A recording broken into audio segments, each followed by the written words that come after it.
거실 벽면을 채운 괴종시계의 추는 규칙적으로 움직였지만 내 삶의 시계는 5년 전 퇴직 기념패를 받아들던 그날 멈춰버렸다. 63. 최병호라는 이름 석자 뒤에 붙던 부장이라는 직함이. 사라진 자리에는 지독한 허무만이 곰팡이처럼 피어올랐다. 아침 7시. 여느 때와 다름없이 눈이 떠졌다. 옆자리는 이미 차갑게 식어 있었다. 아내 영숙은 오늘도 무슨 봉사단 조끼를 챙겨 입고 나갔을 것이다. 식탁 위에는 랩으로 대충 씌워진 북어 편국과 식은 밥 한 덩이가 놓여 있었다. 병호 씨, 나 오늘은 용인 쪽으로 봉사 가니까 늦어. 밥 챙겨 먹고. 어제 저녁 건조하게 내뱉던 아내의 목소리가 환청처럼 맴돌았다. 자식들은 이미 분가해 각자의 삶을 사느라 바빴다. 일주일에 한 번 올까 말까 한 안부 전화는 늘 아빠, 별일 없죠. 건강 챙기세요라는 의례적인 말로 끝났다. 나는 거실 소파에 앉아 TV 채널을 무의미하게 돌렸다. 화면 속에서는 젊은 연예인들이 깔깔거리며 웃고 있었지만 그 웃음소리는 내 방벽을 통과하지 못하고 흩어졌다. 오전 10시. 갑자기 숨이 턱 끝까지 차올랐다. 이대로 있다가는 이 거실의 정적에 질식해 죽을 것 같았다. 나는 무작정 차 키를 집어들었다. 목적지는 없었다. 그저 서쪽으로 바다가 보이는 곳으로 차를 몰았다. 서해안 고속도로 대신 나는 구불구불한 지방도로를 택했다. 아스팔트 위로 아지랑이가 피어오르는 길을 따라 달리면 이름 모를 폭우들이 하나둘 나타났다 사라졌다. 낡은 횟집 간판들, 그물에 걸린 채 말라가는 생선들, 그리고 갯벌 위에 부서지는 무심한 햇살. 그래, 나도 저 말라비틀어진 생선이랑 다를 게 없지. 핸들을 잡은 손등 위로 검버섯이 보였다. 한때는 서류 뭉치를 넘기며 부하 직원들을 호령하던 손이었으나 이제는 그저 낡은 외제차의 핸들을 간신히 지탱하고 있을 뿐이었다. 나는 차창을 열었다. 비릿한 짠내가 폐부 깊숙이 박혔다. 그 냄새는 나에게 묘한 해방감과 동시에 알 수 없는 불안감을 동시에 안겨주었다.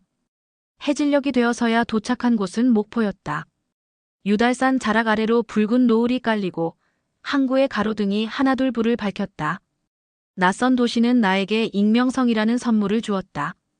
이곳에서는 아무도 나를 퇴직한 노인으로 보지 않았다.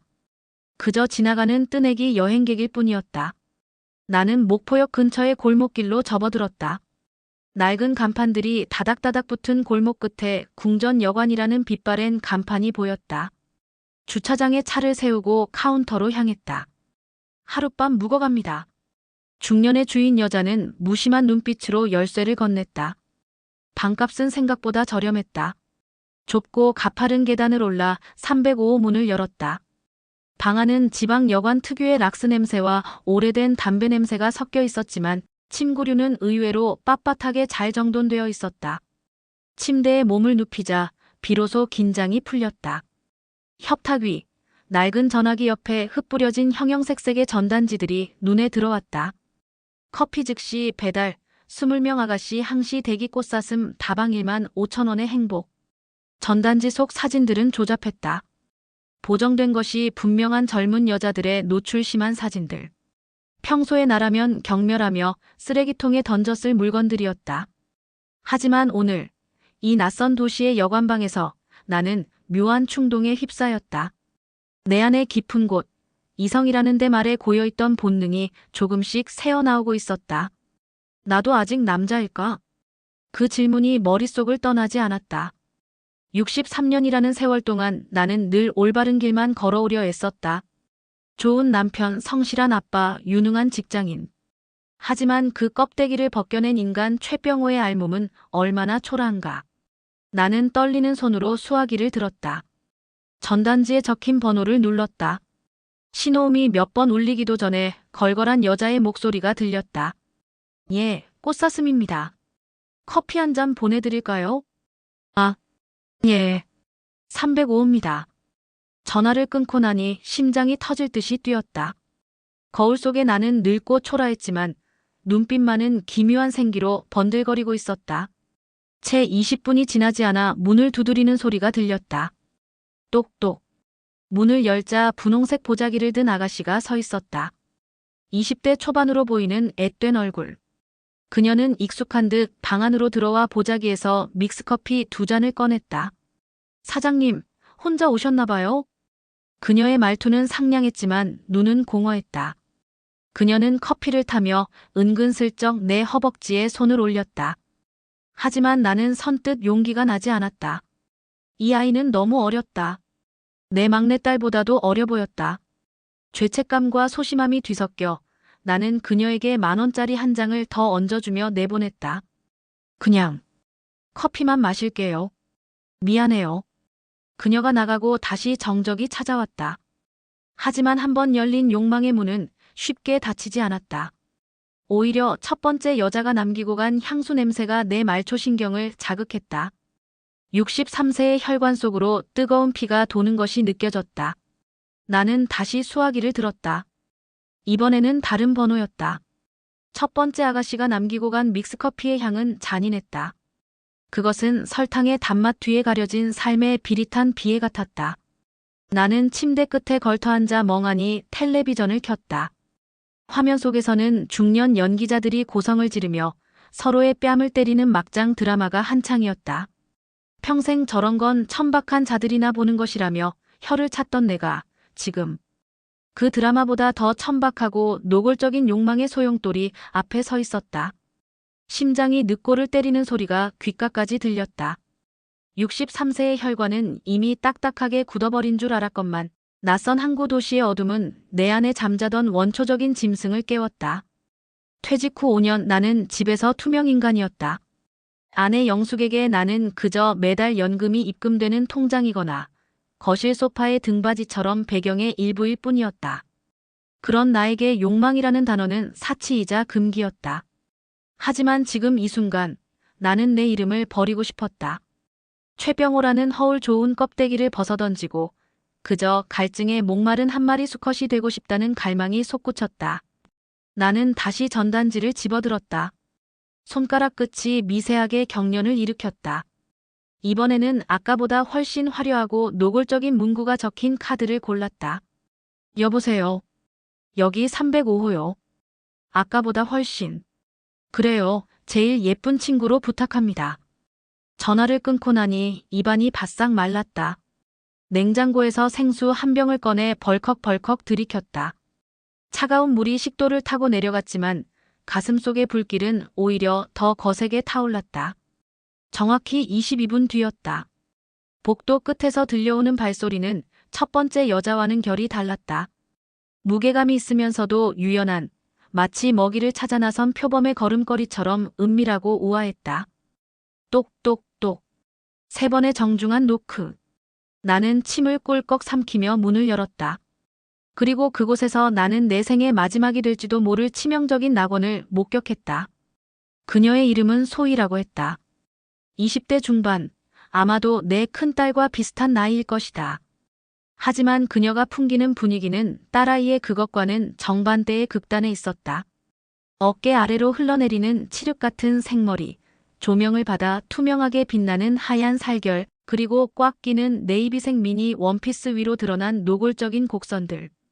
그녀는 방 안으로 들어오며 나를 향해 싱긋 웃었다. 그 미소는 상냥함보다는 정복감에 가까웠다. 어머, 사장님. 인상이 너무 점잖으시다. 이런 데서 뵙기엔 아까운 분 같은데. 그녀의 목소리는 낮고 허스키했다. 그 목소리가 내 고막을 긁고 지나가는 순간 나는 내 안에 세워두었던 최후의 방어선이 무너지는 소리를 들었다. 그녀가 탁자에 보자기를 풀고 커피를 타는 뒷모습을 보았다. 원피스 자락 아래로 뻗은 가느다란 발목과 탄력 있는 종아리 라인. 나는 숨을 쉴 수가 없었다. 63년 동안 지켜온 체면이라는 가식의 옷이 한꺼풀씩 벗겨져 나갔다. 사장님, 저 마음에 드세요? 소희가 커피잔을 내밀며 내 곁으로 다가왔다. 낡은 소파가 그녀의 무게만큼 푹 꺼졌다. 그녀에게서 풍기는 진한 살구향과 은밀한 채취가 내 코끝을 마비시켰다. 그녀는 내 손을 가져다가 자신의 허벅지 위에 올렸다. 손끝에 닿는 살결은 비단보다 부드러웠고 대리석보다 차가웠다. 그 이질적인 촉감에 나는 소름이 돋았다. 사장님처럼 멋진 분이면 제가 특별히 더 잘해드릴 수 있는데. 조건은 아시죠? 10만 원 더 주시면 제가 사장님 오늘 밤의 영웅으로 만들어 드릴게요. 그녀의 도발적인 제안에 나는 홀린 듯 지갑을 열었다. 빳빳한 신사임당 2장을 그녀의 손에 쥐어주었다. 그녀는 돈을 받아 자신의 가방에 넣더니 내 뺨에 가벼운 키스를 남겼다. 그 짧은 접촉만으로도 나는 온몸이 타들어가는 듯한 전율을 느꼈다. 먼저 씻고 올게요. 사장님도 준비하세요. 그녀가 샤워실로 들어갔다. 유리문 너머로 들려오는 물소리는 마치 나를 심연으로 부르는 사이렌의 노랫소리 같았다. 나는 서둘러 옷을 벗었다. 거울 속에 비친 내 몸은 세월의 풍파를 이기지 못해 여기저기 늘어지고 쭈글거렸다. 하지만 지금 내 눈에는 그런 추함보다 곧 마주할 젊은 육체에 대한 갈망만이 번들거리고 있었다. 소희가 욕실에서 나왔다. 실오라기 하나 걸치지 않은 그녀의 알몸은 조명을 받아 눈부신 광채를 내뿜었다.